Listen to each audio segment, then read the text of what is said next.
रहा हो तो मैं आप इसमें रहने दीजिए, हम मंगलाचरण कर लेते हैं। ओम नमो भगवते वासुदेवाय। ओम नमो भगवते वासुदेवाय। ओम नमो भगवते वासुदेवाय। नारायणं नमस्कृत्यं नरं चैव नरोत्तमं देवीं सरस्वती व्यासं ततो जयम् उदीरयेत्। नष्टप्रायेषु अभद्रेषु नित्यं भागवत सेव्या भगवती उत्तमं श्लोकैर्भक्तिर्भवति नैष्ठिकी। मूकं करोति वाचालं पङ्गुं लङ्घयते गिरिं यत्कृपातमहं वन्दे परमानन्दमाधवम्। कृष्णाय वासुदेवाय देवकी नंदनाय च नंदगोपकुमार करिए। हाँ ठीक है। नैष्कर्यम, हरे कृष्णा माता जी।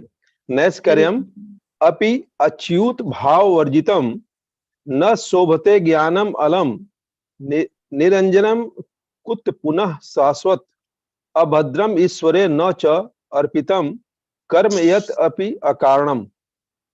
आत्म साक्षात्कार का ज्ञान समस्त भौतिक आसक्ति से रहित होने पर भी शोभा नहीं देता। यदि यह अच्युत ईश्वर के भाव से शून्य हो तो फिर उन सकाम कर्मों का क्या लाभ, यदि वे श्री भगवान की भक्ति के लिए काम न आ सके, जो स्वभावतः प्रारब्ध से ही दुखप्रद तथा क्षणिक होते हैं।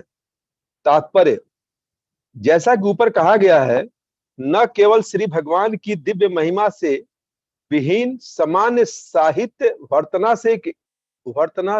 वर्तसना के योग्य है, अपितु भक्तिमय सेवा से विहीन निराकार ब्रह्म विषयक वैदिक साहित्य तथा चिंतन भी वर्षना के योग्य है। यदि उपयुक्त आधार पर निराकार ब्रह्म के चिंतन की वर्षना की जा सकती है तो उस सामान्य सकाम कर्म के विषय में क्या कहा जाए जो भक्ति के उद्देश्य की पूर्ति करने वाला है ही नहीं। ऐसे तार्किक ज्ञान तथा सकाम कर्म से किसी को सिद्धि प्राप्त नहीं हो सकती। सकाम कर्म जिसमें लगभग सारे लोग लगे रहते हैं, या तो प्रारंभ में ही फिर अंत में सदैव कष्टकारक होता है, तभी लाभप्रद हो सकता है जब इसे भगवत भक्ति के अधीन किया जाए। श्रीमद् भगवत गीता में भी इसकी पुष्टि की गई है। ऐसे सकाम कर्म के फल को श्री भगवान की सेवा में अर्पित कर देना चाहिए, अन्यथा वह भौतिक बंधन का कारण होता है। सकाम कर्म के प्रमाणित भोक्ता श्री भगवान हैं और इसलिए जब इसे जीव की इंद्रिय तृप्ति में लगाया जाता है तो यह भयंकर कष्ट का कारण बन जाता है। हरे कृष्ण माता जी। हरे कृष्ण। प्रभु जी कुछ एक्सप्लेन करना चाहेंगे, बताना चाहेंगे इसमें? अभी बताइए माता जी, अब इसको फिर से मैं दोबारा नोट कर लेता हूँ। ठीक है प्रभु जी। और कोई बताना चाह रहा है, कोई पॉइंट नोट किया हो तो? हरे कृष्ण। अच्छा पंडित जी हरे कृष्ण। आप बताइए। प्रभु जी आप बताइए, मैं तो क्योंकि कोई बताना चाहता है इसलिए आप please. Okay thank you. Hare Krishna माता जी। हरे कृष्ण। चलिए बोलते हैं। जैसे यहाँ शुरू में ही दिया है, नैष्कर्यम, आत्म साक्षात्कार के ज्ञान समस्त भौतिक आसक्ति से रहित होने पर भी शोभा नहीं देता। जब हम किसी भी चीज में भौतिक आसक्ति रखते हैं और उसके बावजूद अगर हम ये कहते हैं कि हम आत्म साक्षात्कार ज्ञानी हैं, तो वह वैसे ही निरर्थक हो जाता है। यहीं पर दे दिया, यह अच्युत ईश्वर के भाव से शून्य हो तो फिर उन सकाम कर्मों से क्या लाभ है। जैसा कि ऊपर कहा गया, न केवल श्री भगवान की दिव्य महिमा से विहीन सामान्य साहित्य वर्तना के योग्य है, अपितु भक्तिमय सेवा से विहीन निराकार ब्रह्म विषयक वैदिक साहित्य तथा चिंतन भी वर्तना के योग्य है। यानी ये सभी चीजें जिसमें आसक्ति है भौतिक चीजों की, वह उसके हम टिप्पणी ही कर सकते हैं, उससे कुछ लाभ नहीं ले सकते हैं और उससे हम भगवान की शरण में भी नहीं जा सकते हैं। हरे कृष्ण माता जी। हरे कृष्ण। और कोई कुछ बताना चाहेगा? हरे कृष्णा। हरे हरे कृष्णा माता जी, दंडवत प्रणाम। एक पॉइंट यहाँ पर मैंने अंडरलाइन किया है, जी क्योंकि हम श्रीमद् भगवद गीता का 3rd चैप्टर डिस्कस कर रहे हैं, मतलब पहले 5 मिनट वही होता है, तो जी यहाँ अप्रोक्सीमेटली 7वां या 8वां लाइन है। ये तभी लाभप्रद हो सकता है जब इसे भगवत भक्ति के अधीन किया जाए, यानी भौतिक जी जो हमारे सकाम कर्म है। श्रीमद् भगवद गीता में भी इसकी पुष्टि की गई है कि ऐसे सकाम कर्म के फल को श्री भगवान की सेवा में अर्पित कर देना चाहिए, अन्यथा वह भौतिक बंधन का कारण होता है।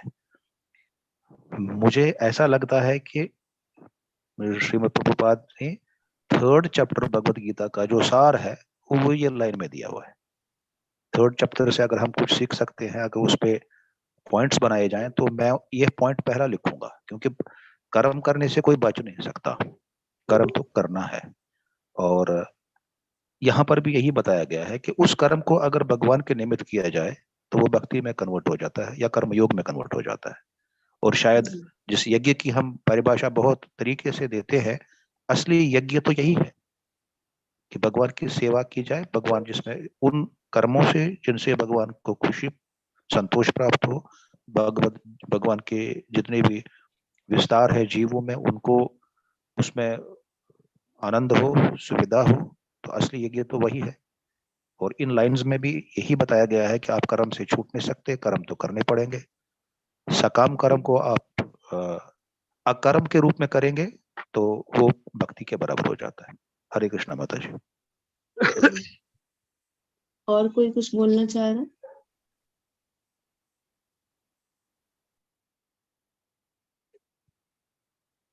हरे कृष्ण। जैसे इसमें जो भावार्थ है उसमें दिया है, आत्म साक्षात्कार का ज्ञान समस्त भौतिक आसक्ति से रहित होने पर भी शोभा नहीं देता यदि वह अच्युत ईश्वर के भाव से शून्य हो। यानी कि अगर किसी ने ब्रह्मभूत अवस्था प्राप्त भी कर ली है, अगर उसने ये समझ लिया है कि वो शरीर नहीं आत्मा है, लेकिन अगर वो भक्ति से जुड़ा हुआ नहीं है, भगवान से जुड़ा हुआ नहीं है, तो वो उसका व्यर्थ है, उसकी भर्त्सना कर रहे हैं प्रभु यहाँ पर। और इस जगत के जितने भी कार्य हैं, अब जैसे हम लोग जॉब के लिए ही सोचते हैं कि बच्चे पढ़ाई करते हैं, तो उनको साधना ही करनी पड़ती है एक तरह से। उस साधना करने में भी जो भौतिक कार्य हमारा हो रहा है वो भी हमारा कष्टदायक होता है, कि हमको बहुत पढ़ना पड़ता है, उसके लिए प्रिपरेशन करनी होती है। IITs के लिए भी हमको प्रिपरेशन करनी रहती है, या बैंक की जॉब करनी है, किसी भी जॉब के लिए हमको अप्लाई करना है, उसके लिए हमें कठोर साधना करनी रहती है, तब हमको सफलता मिल पाती है। और जब सफल हो जाते हैं, जॉब के लिए फिर ढूंढना पड़ता है, उसके लिए भी अलग से प्रयास करना पड़ता है, और फिर जॉब भी मिल गई, तब उसमें भी हमें संतुष्टि नहीं मिल पाती है। तो कहने का तात्पर्य यह है कि जो भक्ति है, भक्ति बहुत आसान है। शुरू में हो सकता है कि चूंकि भौतिक जगत से हम लोग एकदम से अगर भक्ति करना शुरू करते हैं तो माला जाप में मन नहीं लगे या श्रवण में मन नहीं लगे, तो ये हो सकता है। लेकिन अगर हम निरंतर श्रवण करते जाते हैं, माला जाप करते जाते हैं, तो फिर वो धीरे धीरे हमें आनंद की अनुभूति होने लगती है, और ये फिर परम आनंद का रूप ले लेती है। ऐसा नहीं होता कि इसमें फिर कुछ कष्ट आ रहे हैं, फिर हम नेचुरल तौर पे फिर अपनी हम साधना को बढ़ाने की ही इच्छा रखते हैं कि किसी तरह। तो इसमें भक्ति में तो कभी भी हमको कष्ट नहीं होता, कोई भी चाहे साधना कर रहे हो तो भी, या साध्य को प्राप्त कर ले तब भी। लेकिन भौतिक जगत में अगर साधना कर रहे हैं तो उसमें भी कष्ट, साध्य मिल गया उसमें भी कष्ट, दोनों में ही कष्ट रहता है। लेकिन भक्ति में हमको कोई कष्ट नहीं रहता। इसमें बेसिकली यही चीजों को बताया है कि सकाम कर्म जिसमें लगभग सारे लोग लगे रहते हैं, या तो प्रारंभ में ही या फिर अंत में सदैव कष्टकारक होता है। और जब तक हम अपने कर्म फलों को भगवान को समर्पित नहीं करते, जैसा अभी जय व्यास प्रभु जी ने बताया, तब तक हमारे अंदर, तब तक हमारी पूर्णता भी नहीं होती, तब तक हमें कर्म का बंधन ही लगता रहेगा। अगर हम अपनी इंद्रियों को संतुष्ट करने में ही लगे हुए हैं तो वो हमारे कर्म का बंधन लगेगा। और अगर हम भगवान की इंद्रियों को संतुष्ट कर रहे हैं तो फिर इस जगत में जितने भी जीव हैं हम सबको संतुष्ट कर रहे हैं। और ये समाज सेवा भी अगर हम कर रहे हैं तो भी हम अच्छे से कर पाएंगे, परिवार की सेवा भी हम अच्छे से कर पाएंगे, अपने स्वयं की भी अच्छे से कर पाएंगे, क्योंकि हम भक्ति में आगे बढ़ रहे हैं। इस तरह से जो मानव जीवन का लक्ष्य है वो भी हम प्राप्त कर सकते हैं। इस तरह भक्ति में अगर भगवान से हम जुड़ के भक्ति कर रहे हैं तो फिर वो हमारी साधना और साध दोनों ही हमारे अच्छे हो जाते हैं, मतलब कष्टमय से कष्टमय नहीं होते। लेकिन भौतिक जगत का जो भी है तो वो प्रारंभ में भी कष्टदायक है और अंत में भी कष्टदायक है। तो और कोई इसमें कुछ ऐड करना चाह रहा है? फिर हम लोग आगे बढ़े। हरे कृष्ण माता जी, इसको मैं समराइज कर दूं 2-4 लाइनों में, आप कहें तो? जी बिल्कुल प्रभु जी। जी। इस वाले श्लोक से हमें ये थोड़ा सा जानकारी मिली कि साहित्य जो भी हम पढ़े हैं वो भक्तिमय होना चाहिए। अगर हमें कोई साहित्य इस तरह का भक्तिमय नहीं मिलता तो उसकी निंदा की जानी जरूरी है, यानी उसको अपने पास नहीं रखना है, ना किसी को एडवाइस करना है कि रखें। सकाम कर्म को भगवान के अर्पित ही किया जाना चाहिए, उसका फल जो आ रहा है वो भगवान को अर्पित करना चाहिए, न कि अपनी इच्छा रखनी चाहिए कि हमें इसके बदले में क्या मिलने वाला है। ऐसा न करने पर ये कर्म जो कर रहे हैं वो बंधन में डालेगा, हमें कहीं ना कहीं किसी काम से लगा देगा जो हमें प्रभु की तरफ जाने से रोकेगा। तार्किक ज्ञान और सकाम कर्म जो है ये इससे डायरेक्ट में सिद्धि प्राप्त नहीं होती, ईश्वर के पास तो जाना पड़ेगा, उसके सानिध्य में हमें जाना ही पड़ेगा। हरे कृष्ण माता। हरे कृष्ण जी प्रभु जी। इसमें तो ये चीज पॉइंट मिसिंग हो गया था। जो भी साहित्य भी ऐसे हैं जिनमें ब्रह्म का वर्णन नहीं है तो वो भी हमारे लिए अच्छा नहीं है। लेकिन अगर जैसे हम लोगों ने पिछले श्लोक में पढ़ा था कि अगर व्याकरण की दृष्टि से त्रुटिमय भी है, अगर कोई साहित्य जिसमें भगवान का विवरण आया है तो वो पढ़ने के योग्य रहता है। इस तरह से इसमें जो भी ब्रह्म से विहीन जो भी साहित्य है हमको उनको नहीं पढ़ना है। हम लोग आगे बढ़ते हैं। फतेह हरे रावत कृष्णा। हरे कृष्ण माता जी। माता हरे जी कृष्ण। मुझे एक पॉइंट ऐड करना था। हाँ बोलिए। हरे कृष्णा माता जी, दंडवत प्रणाम। माता जी एक पॉइंट ऐड करना था कि मीन्स यहाँ पे सब कर्म भगवान को अर्पित करने से हमें उसका मीन्स बंधन नहीं लगता। तो अभी अभी रिसेंट तो नवरात्रि चल रहा है, तो नवरात्रि में भी सभी जो देवी की उपासना करते हैं, देवी जी की, वो कुछ ना कुछ मांगने के लिए करते हैं।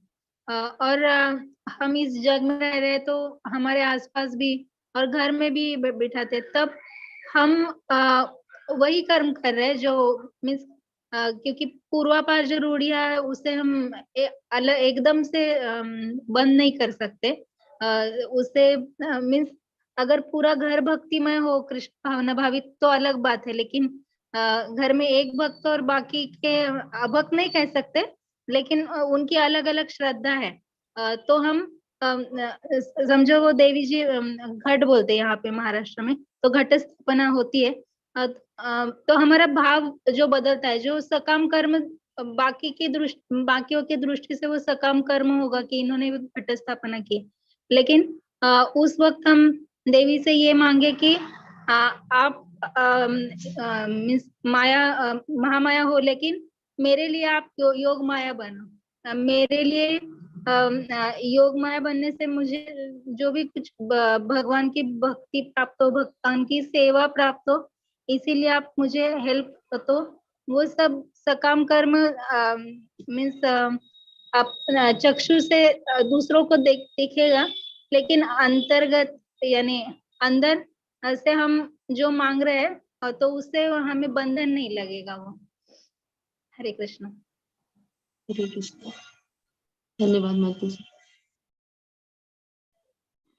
फतेह रावत प्रभु जी पढ़िएगा। हरे कृष्ण माता जी।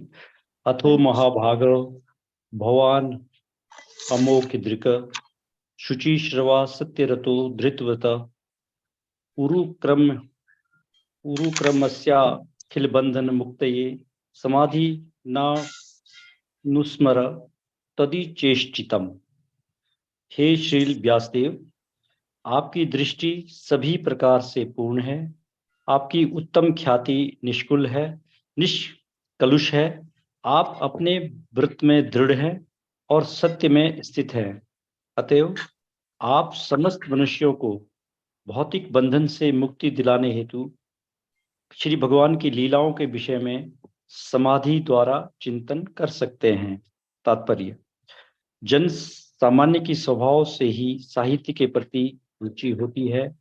वे अज्ञात विषय के बारे में किसी ज्ञानी से सुनना तथा पढ़ना चाहते हैं, लेकिन उनकी रुचि का ऐसे दुर्भाग्यपूर्ण साहित्य द्वारा शोषण किया जाता है जो इंद्रिय तृप्ति कराने वाले विषयों से भरा होता है। ऐसे साहित्य में अनेक प्रकार की लौकिक कविताएं तथा दार्शनिक कल्पनाएं दी रहती हैं, जो न्यूनाधिक रूप से माया से प्रभावित रहती है और जिनका समापन इंद्रिय तृप्ति में होता है। ऐसा साहित्य यद्यपि वास्तविक अर्थ में व्यर्थ होता है, लेकिन अल्पज्ञ मनुष्यों के ध्यान को आकृष्ट करने हेतु खूब सजाया हुआ रहता है। इस प्रकार आसक्त जीव भवबंधन में अधिकाधिक उलझते चले जाते हैं और हजारों पीढ़ियों तक उनके मोक्ष की कोई आशा नहीं रहती।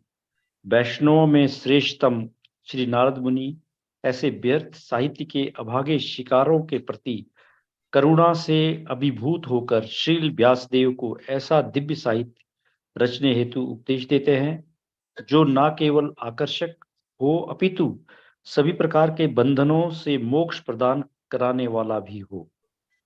श्रील व्यासदेव या उनके प्रतिनिधि सुपात्र हैं, क्योंकि वे वस्तुओं को सही परिप्रेक्ष्य में देखने में अच्छी तरह प्रशिक्षित है।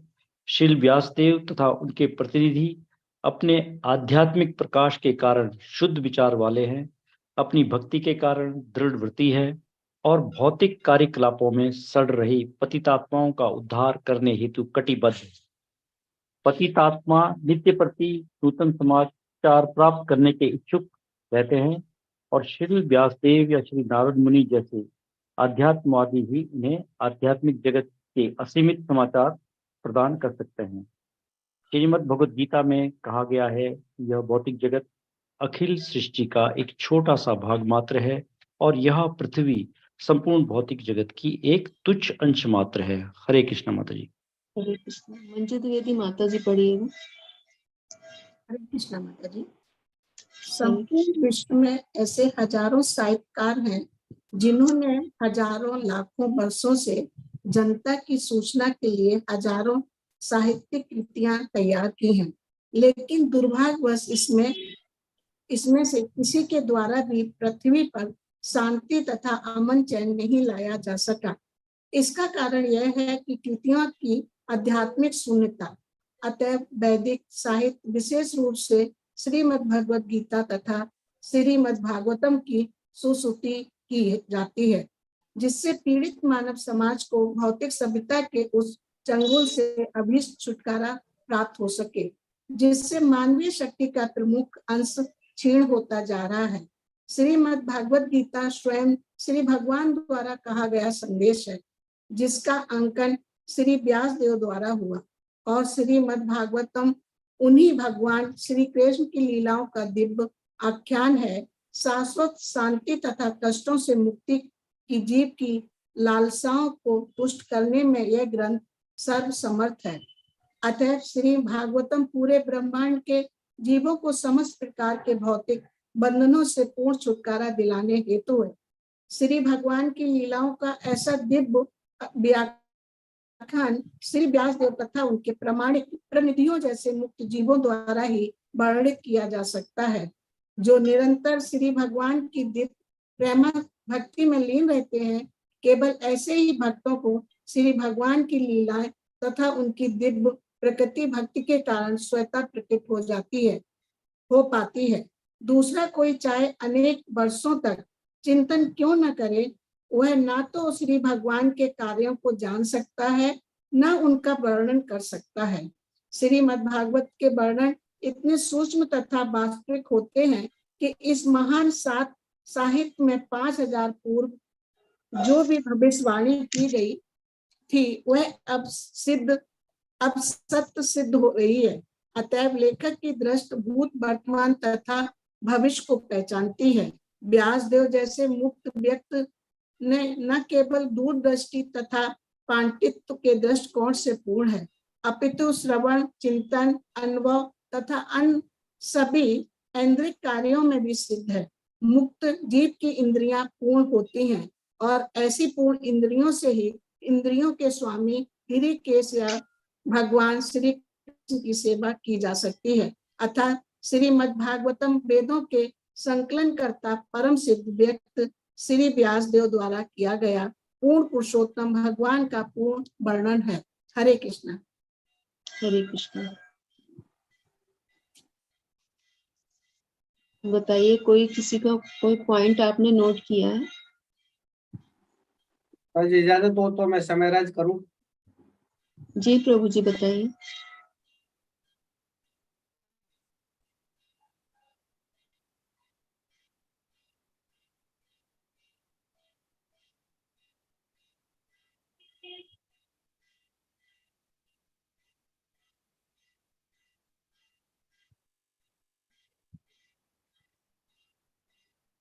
हरे कृष्णा, बोलिए प्रभु।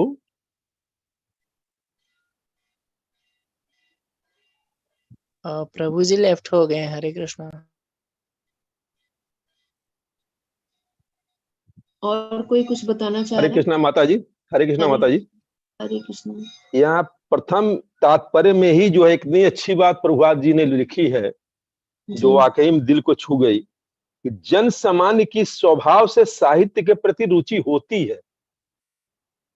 वे अज्ञात विषय के बारे में किसी ज्ञानी से सुनना तथा पढ़ना चाहते हैं, लेकिन संजोग से दुर्भाग्यपूर्ण साहित्य द्वारा उनका शोषण किया जाता है, जिसमें इंद्रिय तृप्ति करने के विषय भरे हुए हैं। इसमें स्पष्ट तौर पे प्रभुपाद जी ने एक व्याख्या के द्वारा दिल को छूने वाली बात, जो सबसे बड़ी बात कही कि हम मजबूर हैं बाजार के साहित्य को देखने के लिए, क्योंकि उसमें मसाला लगा करके हमारी जन भावनाओं को अपने तरफ आकर्षित तो की जा रही है, लेकिन ये सारी चीजें भगवान के कृत्य में कहीं ना कहीं किसी साहित्य में है, और उस साहित्य को नगण्य करके वो अपने हिसाब से मसाला बना के उसको दे रहे हैं, जिसके वजह से हजारों साल के बावजूद भी जन सामान्य आज के डेट में किस पतन के गर्त में जा रहा है, जहां हर जगह घर से लेके ऑफिस में, ऑफिस से लेके सरकार, सरकार से लेके देश, कहीं भी किसी आदमी के अंदर मानवता नाम की चीज रही नहीं गई है। जो कि भगवान के द्वारा यही बात स्पष्ट की गई है कि मानवता तभी आएगी जब आप सेवा भगवान के लिए करोगे। भगवान का सेंस क्या है? जिसमें आपकी आत्मा को संतुष्टि मिलेगी। और बार बार एक बात कही जाती है, दूसरों के साथ आप वही व्यवहार करिए जो आप स्वयं के लिए चाह रहे हैं। अब भगवान यही तो बता रहे हैं कि जब आप मुझको सौंप देंगे तो आपका जब स्वार्थ नहीं रहेगा तो आप वही करेंगे जो आपको करना चाहिए। हरे कृष्णा माता जी। हरे कृष्ण। यहाँ कृष्ण। पर एक पॉइंट और भी है कि वे अज्ञात के विषय के बारे में किसी अधिकारी से सुनना या पढ़ना चाहते हैं। तो अज्ञात यानी कि जो चीज हम लोगों को मालूम नहीं है भगवान के विषय में और भगवान से जुड़ी जो भी लीलाएं हैं उनके बारे में नेचुरल तौर पे हम लोगों की श्रवण की इच्छा रहती है। अगर बचपन में भी हम लोग देखे तो हम लोग कहानियां सुनना पसंद करते थे, और पहले हम लोगों को दादी नानियां जो कहानी सुनाती थी वो भगवान से रिलेटेड ही होती थी। तो आप तो सुनने की इच्छा हमारी हमेशा से रही है, लेकिन चूंकि जागरूकता नहीं थी उसके कारण ये साहित्य वगैरह जो अलग अलग तरह के आ गए बाजारों में, हम उनकी तरफ आकृष्ट हो गए और उनसे हम भ्रमित हो गए। तो ये भी हमको समझना है कि हम लोगों को भी बचपन से ही, अगर हमारे बच्चे छोटे हैं तो हमको उनको शुरू से ही ये जो पुराना कल्चर था हमारा, भगवान की जो लीलाएं थी, कहानियां थी, उनको हम लोग श्रवण करते हुए ही बड़े हो गए। उसको परंपरा को फिर से जागृत करना होगा, फिर से उनको हाथ में ये भगवत गीता है और छोटी छोटी बुक्स जो होती है उनको बच्चों को पकड़ाना होगा हमें, जिससे कि ये जो हमारा साहित्य है ये रुचिकर हो जाए उनके लिए। हरे कृष्ण। रावत प्रभु जी आप कुछ बोलना चाह रहे थे? जी माता जी, हरे कृष्ण। हरे कृष्ण। जैसे इन्होंने बताया है कि हमारा जो मतलब हमारी जो रुचि है साहित्य के प्रति पहले से ही रहती है। जैसे अब इस टाइम क्या है, हम सोशल मीडिया में जुड़े हैं, व्हाट्सएप, इंस्टाग्राम और सब, इसमें इनका एक ऐसे एक ट्रैक करते हैं। आप जो भी आप उसमें मैसेज डालेंगे, अपनी चॉइस डालेंगे या कोई आप ऑर्डर करते हैं, तो वो उसको ट्रैक करके वही मसाला, वही जो आप चाह रहे हैं उसी के बारे में वो पहले एक्सप्लेन करते रहेंगे, या आप ऐसा प्रोडक्ट दिखाएंगे कि आप उस प्रोडक्ट में इंटरेस्टेड हैं, और जब आपका ध्यान पूरा उसकी तरफ चले जाएगा, फिर वो अपना मसाला जो उनको बेचना है या जो उनको आपको दिखाना है या जो आपको पढ़ाना है, या वो आपको पेश करेंगे। तो वो सोशल मीडिया में वो ट्रैक, आजकल ये ट्रेंड है कि आपको वो सारी एक्टिविटी आपका चेक होता रहता है। हम कोई भी इससे अछूते नहीं हैं, क्योंकि सबको कहीं ना कहीं जो प्राइवेसी है वो कहीं लीक हो रही है, जो हमारे सेल्फ इंटरेस्ट है वो वहाँ उनको पता चल रहा है, और हमारी क्या एक्टिविटीज़ है वो सब देख रहे हैं। उसके बेस पे वो सब अपना जो साहित्य जो भी उनको परोसना होता है वो परोसते हैं, और हमारा ध्यान उस तरफ जाता है। फिर हम खुद भूल जाते हैं कि हमें क्या चाहिए था और हमें क्या मिल रहा है। और दूसरा जो यहाँ इम्पोर्टेंट है कि ये इंद्रिय तृप्ति कराने वाले विषयों से भरा है ये, और उसमें क्या है कि उसका समापन क्या होता है कि हम तो सोचते हैं कि हम उसका उपभोग कर रहे हैं, लेकिन वो हम शोषित हो रहे हैं उससे। जैसे सपोज कोई ड्रिंक वो ऐसा कोई ड्रिंक ले रहे हैं या कोई अल्कोहल, तो धीरे धीरे तो उसमें वो टेस्ट आता रहता है, लेकिन धीरे धीरे वो अंदर से ही आपका लीवर और वो सब चीजें डैमेज करता रहेगा। फिर आपका ही शोषण हो जाता है, वो हमें पता ही नहीं चलता कि हमारा ये क्या हुआ। ये बाद में पता चलता है, जब तक कि सारा कुछ निकल जाता है। ये सब व्यास जी ने उस टाइम लिखा है, उस टाइम की परिस्थितियों में लिखा है, और आज की परिस्थिति में भी ये बिल्कुल सटीक बैठता है। जैसे वो कहता है कि उनको खूब सजाया रहता है ध्यान को आकर्षित करने के लिए, और ये सब हो रहा है आज के डेट में हो रहा है। आप चाहे वो पहले भगवान के बारे में थोड़ी कल्पना करेंगे, जैसे जैसे इन्होंने लिखा है कि इसमें थोड़ा दार्शनिक रूप में और उसमें सब भरा रहेगा, तो हमारा ध्यान ऑटोमेटिकली अट्रैक्ट होता है कि इसमें भगवान के बारे में कुछ होगा, और धीरे धीरे वो अपने उस पर आ जाएंगे। या फिर हम एक बार ल्यूर हो गए तो उसके बाद हम अपने आप को भी नहीं संभाल पाते। तो ये स्थिति है। तो इससे बेहतर है कि हम अपने ध्यान जो है शास्त्रों की तरफ लगाएं, या जैसे श्रीमद् भागवतम ये चल रहा है, या जो सत्संग में लगाएं या भगवान की सेवा में लगाएं, इसके बावजूद कि हम दूसरे चीजों में भटकें। हरे कृष्णा माता जी। हरे कृष्ण जी। प्रभु जी अभी लेक्चर जो सुन रहे थे उसमें भी बता रहे थे कि एक भक्त थे, तो वो बहुत मतलब सिंसियरली भक्ति कर रहे थे, 16 माला का जाप, मंगला आरती, जो भी मतलब थे हम लोगों के ABCD वो पूरा फॉलो कर रहे थे। और फिर पता नहीं कैसे क्या हुआ, और वो भक्ति छोड़ करके वो मायावाद की तरफ बढ़ गए। ये कैसे हुआ? प्रभु जी बोलते हम लोगों के साथ ही थे, और क्या हुआ उनको, क्या उन्होंने साहित्य पढ़ लिया, किसने उनको समझाया, और इतनी भगवत गीता भागवतम पढ़ने के बाद भी उनको नहीं समझ में आया। तो ये माया का ही प्रभाव रहता है कि वो बहुत, अगर हमने जरा सा भी भक्तों का संग छोड़ा इधर उधर, तो वो माया हमको तुरंत ट्रैप कर लेती है, तुरंत पकड़ती है, और हमारा ध्यान भटक जाता है उधर की तरफ। तो ये साहित्य वगैरह भी जो उसमें मीडिया में बहुत सारे पड़े रहते हैं, उनको भी हमको बहुत ज्यादा सुनना नहीं चाहिए। जो प्रॉपर गाइडेंस पे हो, प्रॉपर प्रामाणिक परंपरा में आ रहा हो, उन्हीं को हमें श्रवण करना चाहिए। क्योंकि हमारी अभी इतनी भक्ति दृढ़ नहीं है कि हम अपने आप को भी इधर भी संतुलित कर लें, और वो मायावाद दर्शन या निर्विशेषवाद का दर्शन उनको भी सुन करके हम अपनी चेतना को शुद्ध रख पाए। तो हमें ज्यादातर अपनी जो प्रामाणिक संस्थाएं हैं उन्हीं के हुई ध्यान से सुनना चाहिए, बाकी चीजों को नहीं सुनना चाहिए। टीवी पर तो आजकल बहुत सारे लोग आ रहे हैं कि टीवी पे प्रवचन तो बहुत, छोटे छोटे लोग भी सब आके टीवी और प्रवचन दे करके जा रहे हैं। वो कहाँ से ले रहे हैं, कौन सा उनका सोर्स है, तो ये सब चीजें हमको ध्यान में रखनी है कि वो प्रामाणिक परंपरा से आ रहे हैं तो हमको सुनना है, अदरवाइज नहीं सुनना है। और कोई कुछ इसमें ऐड करना चाह रहा है तो फिर अभी इसी में काफी पॉइंट्स हैं। माता जी इसी में एक बात हम कहना चाहेंगे। जी जैसे एक प्रयोग करके हमारे एक साइंस क्लास में दिखाया जाता है कि एक जार में पानी है साफ सुथरा, उसमें हम कोई कलर डालते हैं तो उस एक बूंद कलर से पूरा पानी जो है उस कलर में दिखाई देता है। लेकिन अब उसी पानी को साफ करने के लिए कम से कम उसका 4 गुना 5 गुना जब पानी धीरे धीरे डालते डालते डालते तब जाके फिर वो नेचुरल कलर आता है। यहाँ जो बातें हैं बड़ी अच्छी, ABCD तो अपने जगह पे है और वो तो प्रमाणित है, उसमें तो कुछ कहना ही नहीं है। लेकिन सबसे बड़ी बात यह है कि हम जिन भक्तों को जानते हैं, चाहे हमारे परिवार के हो चाहे किसी को, उन्हें हम कोशिश करें प्रभुपाद जी जैसे कोई भी बात कहते हैं तो कोई एक दोहा उठा करके दिखा करके प्रैक्टिकल में, जैसे उस दिन गौरव प्रभु भी यही बात कह रहे थे कि अगर उसको हम शास्त्रों के द्वारा दिखावें कि आप ये जो करने जा रहे हो, कर रहे हो, इसको शास्त्र क्या कह रहे हैं। इसी पे हमको याद आ रहा है कि माता जी, अब हंसी आ रही है आज हमको, और ये घटना आज लगभग 40 साल पहले की मैं बता रहा हूं। हमारे ही फैमिली में डिग्री कॉलेज के प्रिंसिपल, उस समय शादी हुई थी, आए थे और किसी बात पे लगा कि वो गलत बोल रहे हैं, तो मैं एक किताब उठा के जब लगा दिखाने उनको, तो तुरंत घर से चले गए कि ये तो हमको किताब पढ़ा रहे हैं। अब सोच लीजिए कि जब ऐसे लोगों की यह हालत हो तो सामान्य लोगों की क्या हालत होगी। यही बात मैं कहना चाहता हूँ। हरे कृष्ण माता जी। हरे कृष्ण जी, ये सही बात है कि अगर किसी को हम कुछ बताना भी चाहेंगे अच्छी चीजें तो जल्दी ऑब्जर्व नहीं करेगा, क्योंकि अभी चेतना उनकी माया से ढकी हुई है, तो वो सुनना भी नहीं चाहते हैं अभी। और कोई इसमें कुछ कहना चाहेगा? हरे कृष्ण माता जी, हरे आपने जो कृष्ण। बताया वो प्रभुपाद जी ने भी 3 लाइन में यहाँ बताया है।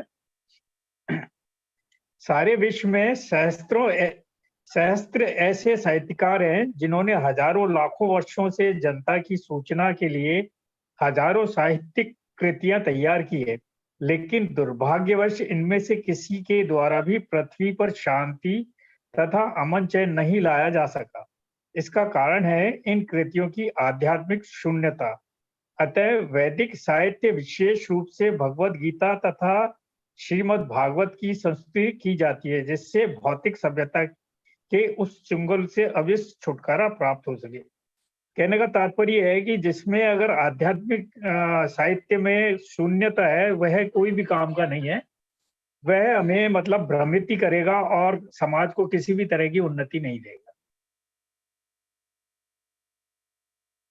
जी और उसका प्रैक्टिकल दुष्परिणाम मैं देख रहा हूं कि वो मुझसे 2-4 साल बड़े हैं, 5 साल, उनका बेटा जिसकी उम्र लगभग 50 साल के आसपास है, उसी गलत संगत में पड़ के आज उनकी एक किडनी भी निकाली जा चुकी है और बवासीर का भी ऑपरेशन हो चुका है, अलग से लैट्रिन के लिए रास्ता बनाया जा चुका है, धन धान्य सब है, लेकिन उन्हीं गलत संगतियों की वजह से जो कुरीति में लग गया, उसका प्रतिफल सामने आ रहा है और दिखाई भी दे रहा है सबको। हरे कृष्ण माता जी। हरे कृष्ण। और कोई कुछ बोलना चाह रहा? हरे कृष्ण माता जी, दंडवत हरे प्रणाम। कृष्ण। दंडवत प्रणाम प्रभु जी। यस माता जी। माता जी, मुझे ऐड करना था कि अभी जो हमने श्लोक पढ़ा इसके अंदर नारद जी के बारे में आया था कहीं पर, और मेरा आज का ही रियलाइजेशन था। तो वो भी ये बताता है कि शास्त्र हमें कैसे, जो हम जिस कॉन्टेक्स्ट में बात कर रहे हैं ना, उसमें बताता है कि जब नॉर्मल देखते हैं, साधारण तौर पर अगर हम नारद जी का देखें, इवन इस्कॉन में आने से पहले, शास्त्र पढ़ने से पहले, नारद जी जन सामान्य के दिमाग में एक नेगेटिव पिक्चर दिखती है। जी। हम क्या बोलते हैं, अरे जो व्यक्ति इधर की उधर लगा रहा है हम उसको बोलते हैं नारद है, राइट? उसको हम नारद बोलते हैं। ये क्या है, ये जन सामान्य के दिमाग में ऐसा है कि नारद वो होता है, क्योंकि उसने शास्त्र नहीं पढ़े, वो नहीं जानता नारद भगवान के ही अवतार हैं और उनकी क्या पोजीशन है।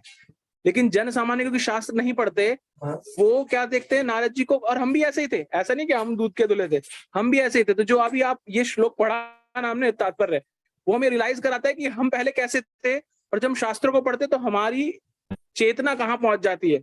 सिंपल से एक नारद जी का एग्जाम्पल लेकर के तो मैं याद करना चाह रहा था। जी प्रभु जी, हम लोगों ने भी बचपन में यही सुन के ही बड़े हुए हैं कि नारद जी इधर की उधर करते हैं। यस। हाँ, हम क्योंकि हमें वही नेगेटिव चीज दिखाई गई ना। नारद जी का जो रोल है, कितने जो हमारे परंपरा में जो भक्त हुए हैं, उनके कितनों के गुरु हैं नारद जी। हमने एक बार चर्चा भी की थी क्लास के अंदर, ऑलमोस्ट 10-15 तो हमने गिनवा दिए थे सबने बैठ करके कि इतने महान भक्तों के गुरु हैं नारद जी। तो क्या वो नारद जी ऐसे होंगे जो इधर की उधर लगाएंगे? लेकिन वो हमें ऐसा दिखाया गया, ऐसे बताया गया, इसलिए हमारे दिमाग में बैठ गई। और वो शास्त्र का कितना फंडामेंटल, शास्त्र कितने प्रमाणिक तौर पे लिखा, किसी को पता ही नहीं है किसने लिखा, जो भी ऐसा नारद जी। क्योंकि ये हमारे घर में ऐसी चर्चा चल रही थी। वो बता रहे थे कि जैसे मैंने बताया था, मेरे चाचा जी का भी कुछ समय पहले ही स्वर्गवास हुआ है, तो हम लोग अभी जयपुर आए थे, इसलिए मैं क्लास में भी नहीं आ पा रहा। तो उसमें गरुड़ पुराण के अंदर पंडित जी पढ़ रहे थे और वहां पर नारद जी का नाम आकर के उन्होंने एक्सप्लेनेशन दिया है यहाँ पर, ऐसे बाकी जो घर में बैठे हैं उन लोगों को, तो उन्होंने और फोर्टिफाई किया नारद जी की उस परिभाषा को, जो कि गलत है। शास्त्र कुछ और बताते हैं लेकिन वो कुछ और बता रहे हैं। धन्यवाद माता जी। हरे कृष्णा। हरे कृष्णा माता जी। मना किए हरे कृष्ण। मत जाओ जाओ भर्ती ले लें, कहीं ऑपरेशन करें। रात में जब ज्यादा दर्द हो तो कुछ चले नहीं। हरे कृष्णा माता जी। हरे कृष्ण। हाँ, नारद जी तो इतने महान है कि व्यास देव जी के ही वो गुरु हैं।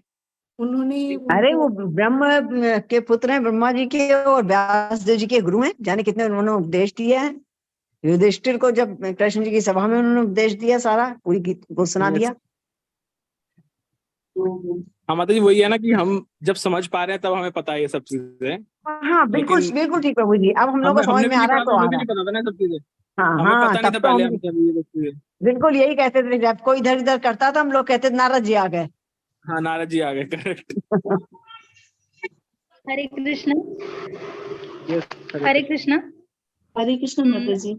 अभी थोड़ा सा टाइम है, हम बाहर बैठ हरि जाएंगे बोल। अगर चलाना है, मस्त कह दो। हरे कृष्ण माता जी, बोलिए, आवाज आ रही है?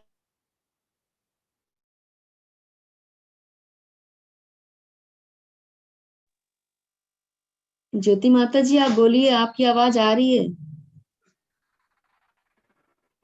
हाँ, हम उचित व्यक्ति से श्रवण करें, ये सब हम बोल रहे हैं। तो ये किस लिए बोल रहे हैं? क्योंकि हमें अब चेतना कृष्ण भावना में फिक्स करनी है। और हमें अगर एक एग्जाम भी पास करना हो माता जी, अगर एक श्लोक भी बोलना हो उसका तात्पर्य वगैरह, तो हम कितना प्रिपेयर करते हैं। छोटी सी बात है ना, एक सब्जी बनानी हो तो भी कंसंट्रेशन करना पड़ता है। तो हमें कृष्ण भावना का सार चाहिए, जो कृष्ण भक्ति वो हमें मिलनी चाहिए। इसीलिए हमें योग्य व्यक्ति से, अधिकारी व्यक्ति से, परंपरा प्राप्त व्यक्ति से सुनना चाहिए। तो इसीलिए सुनना भी चाहिए और प्रसाद भी वैसे ही पाना चाहिए। तो मैंने एक बार, मेरे फ्रेंड है वो स्पिरिचुअली एलिवेटेड सोल है बहुत, तो उससे पूछा था कि हजारों लाखों के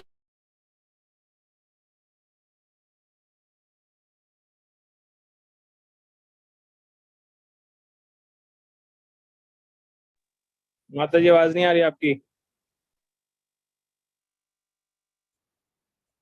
ज्योति माता जी आपकी आवाज नहीं आ रही।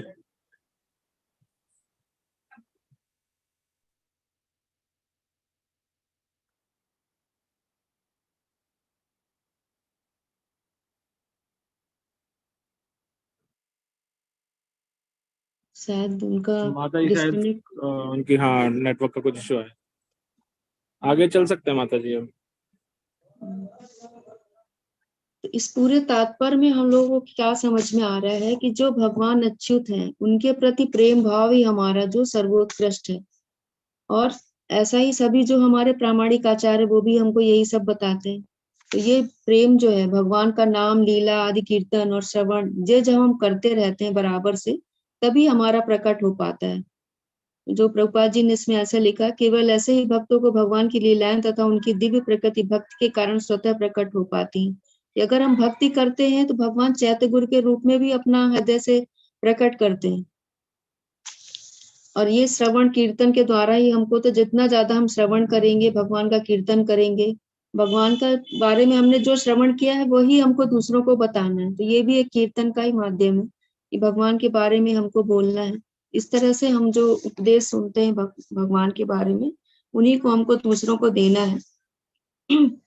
तो फिर यहाँ पे नारद जी जो बता रहे हैं व्यासदेव जी को कि भगवान की भक्ति ही संपूर्ण है, वही मुक्त प्रदान करने वाली है, और उसी का आपने विवरण नहीं दिया, तो अब आप उनके बारे में कुछ लिखिए। तो दो स्वामी हैं यहाँ पर। अगर हम लोग भौतिक जगत की बात करें तो दो स्वामी हैं, एक तो माया हो गई और एक हो गए भगवान। तो अगर हमने उसमें से भगवान को अलग कर दिया तो माया के ही अधीन हम लोग हो जाते हैं। तो नारद मुनि यही उनको बता रहे हैं कि आपने अभी तक जो भी कुछ लिखा है तो वो सब माया के अधीन में रखने के लिए ही है। सब कुछ सकाम कर्म का विवरण दिया हुआ है, इससे धीरे धीरे वो मोक्ष की तरफ तो आएंगे, लेकिन वो काफी लंबी प्रोसेस है। तो सारी जो विवरण दिया उनकी इंद्रिय तृप्ति के कराने के लिए ही दिया। भगवान के बारे में तो आपने बताया ही नहीं, अगर बताया भी है तो बहुत सूक्ष्म सा। जैसे कि सुकृष्णदास उदाहरण देते हैं कि जैसे बहुत सारा ढेर सारा चावल है और उसमें 2 बूंद कढ़ी डाल दी, तो उस तरह का आपने उसमें भगवान का विवरण दिया है, तो वो कोई मायने नहीं रखता। तो सकाम कर्म ही अगर लोग करते रहेंगे तो वो उनको संतुष्टि प्रदान नहीं करेगा और ना ही आपके हृदय को संतुष्ट कर पाएगा, क्योंकि आत्मा की जो भूख है तो वो भगवान का हरिनाम ही है। तो भगवान के बारे में जब हम बात करेंगे तभी हमारी जो आत्मा है वो संतुष्ट हो पाती है। तो फिर नारद मुनि इनको यही पे यहाँ पे शिक्षा दे रहे हैं कि आप भगवान के विषय में जो उनके रूप गुण लीला है उनके बारे में आप जो आपको नॉलेज है आप उनको विवरण आप लिखिए, तभी आपको संतुष्टि हो पाएगी। हरे कृष्ण। प्रभु जी और कुछ ऐड करना हो तो? मतलब ये एक चीज और ऐड करनी थी, वो अगेन इस तात्पर्य से रिलेटेड नहीं, लेकिन जो आपने बीच में भी स्टोरी बताई थी ना, आपने किसी भक्त के बारे में बताया था जो कि भक्ति कर रहे थे अच्छे से और फिर वो अचानक से मायावाद में चले गए। तो एक्चुअल में मैं हिज होलिनेस गोपाल कृष्ण गोस्वामी महाराज की एक बुक है साधव साधु भूषणम, साधव साधु भूषणम, वो मैं आज सुबह पढ़ रहा था एक्चुअल में। एंड एग्जैक्टली जो आपने बताया ना उसमें यही लिखा हुआ था, उसमें था कि हरिनाम जप का महत्व बताया हुआ था कि हरिनाम जप बहुत इंपॉर्टेंट है। तो पहले तो बताया था कि जैसे भगवत गीता में बताया मनुष्य नाम सहस्त्रेषु, तो बहुत विरले मनुष्यों को ये मौका मिलता है कि वो भक्ति लता बीज उनके अंदर आए, उनके अंदर। ये भगवान कृष्ण की कृपा से होता है कि हमारे अंदर भक्ति लता बीज आता है। वो भक्ति लता बीज को अंकुरित करने के लिए श्रवण और कीर्तन बताया गया है कि वो बीज तो चला गया, लेकिन बीज का कब वो पौधा बनेगा उसके लिए श्रवण और कीर्तन बहुत आवश्यक है। तो श्रवण क्या है? श्रवण जैसे हम अभी चर्चा कर रहे हैं, शास्त्रों के द्वारा श्रवण करना। और कीर्तन क्या है? भगवान का नाम जप या फिर भगवान के नाम का गुणगान करना, इवन कथा करना भी उसी का भाग है। तो उसमें ये था कि अगर कोई व्यक्ति ध्यान पूर्वक भगवान का नाम जप नहीं कर रहा है, प्लस साथ में जो 10 नाम अपराध हैं इनको नहीं बच रहा है इनसे, कि मान लीजिए कोई मैकेनिकल चैंटिंग कर रहा है कि भाई मैं जप तो कर रहा हूं लेकिन मैं 10 नाम अपराधों पे ध्यान नहीं देता। ये 10 नाम अपराध बहुत स्पेसिफिकली दिए गए हैं, हम भी पहले पढ़ते थे, अगर किसी को ना पता हो तो बताइएगा, मैं ग्रुप में आज भेज दूंगा दोबारा से। 10 नाम अपराध का महात्म्य बताया था उसमें महाराज ने, बोले कि आप नाम जप करें लेकिन 10 नाम अपराध पे ध्यान नहीं दे रहे हैं तो क्या होगा? आप भक्ति से नहीं गिरोगे, लेकिन आप कब आप भक्ति से मायावाद की तरफ चले जाओगे पता नहीं चलेगा। यही एग्जैक्टली लिखा है, मैं उस पेज की फोटो खींच के भेजूंगा आपको माता जी अलग से। भेज दीजिए, तो भेज दीजिए प्रभु जी, बहुत जरूरी है। तो उन्होंने एग्जैक्टली यही लिखा, तो मेरे को एकदम से लगा अरे मैं तो आज सुबह पढ़ रहा था महाराज ने लिखा और आप एग्जैक्टली वो प्रश्न करें कैसे चलेगा वो। तो सिर्फ ये है कि अगर कोई व्यक्ति उन 10 नाम अपराधों पे ध्यान नहीं देता और सिर्फ जप करता है तो वो रहेगा तो सही, लेकिन वो भक्ति के मोड़ से मुड़ जाएगा।